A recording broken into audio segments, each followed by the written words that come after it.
അപ്പൊ ഒരു കാര്യം നിയത്താക്കിയിട്ട് സൂറത്ത് യാസീൻ ഓതി ദുആ ചെയ്തിട്ട് അത് നടന്നിട്ടില്ല എങ്കിൽ ഒരിക്കലും ഖുർആനിനെ സംശയിക്കണ്ട, അള്ളാന്റെ ഹബീബിനെ സംശയിക്കണ്ട.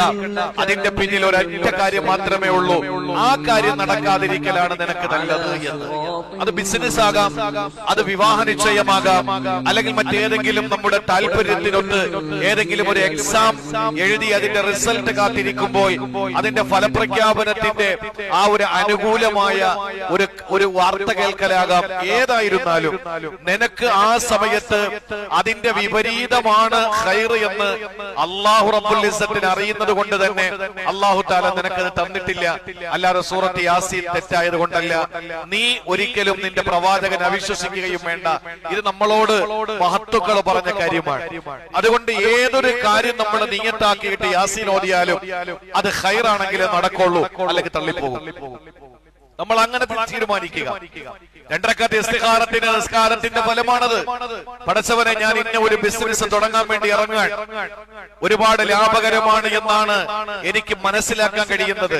ഞാൻ സൂറത്ത് യാസീൻ ഓതുകയാണ്. യാസീൻ ഏതൊരു കാര്യത്തിനു വേണ്ടിയാണ് ഓതുന്നത് അത് അതിനു വേണ്ടിയുള്ളതാണെന്ന് നിന്റെ റസൂൽ എന്നെ പഠിപ്പിച്ചതാണ്. അതുകൊണ്ട് ഞാൻ ഓതുന്നു. ഇത് എനിക്ക് നല്ലതാക്കി തരണം തമ്പുരാനെ. യാസീൻ ഓതി അവ ആ കാര്യത്തിലേക്ക് ഇറങ്ങി. അല്ലാഹു തആല ഖൈറാണെങ്കിൽ മാത്രമേ അത് നടത്തി തരുള്ളൂ. ഇപ്പോഴോ ഭാവിയിലോ അതിന്റെ പേരിൽ നീ അല്പമെങ്കിലും ഖേദിക്കുമെങ്കിൽ അല്ലാഹു നടത്തി തരില്ല. ഇപ്പൊ നിനക്ക് സങ്കടം തോന്നും, പക്ഷേ അല്ലാഹു റബ്ബുൽ ഇസ്സത്തിന് ത്രികാലജ്ഞാനിയായ ഭൂതവർത്തമാന ഭാവി അറിയുന്ന എല്ലാം സൃഷ്ടിച്ചു പരിപാലിക്കുന്ന വല്ലാഹു ഖലഖകും വമാ തഅമലൂൻ, എന്നെയും അല്ലാഹുവാണ് പടച്ചത്, എന്റെ പ്രവർത്തനങ്ങളെയും അല്ലാഹുവാണ് പടച്ചത്.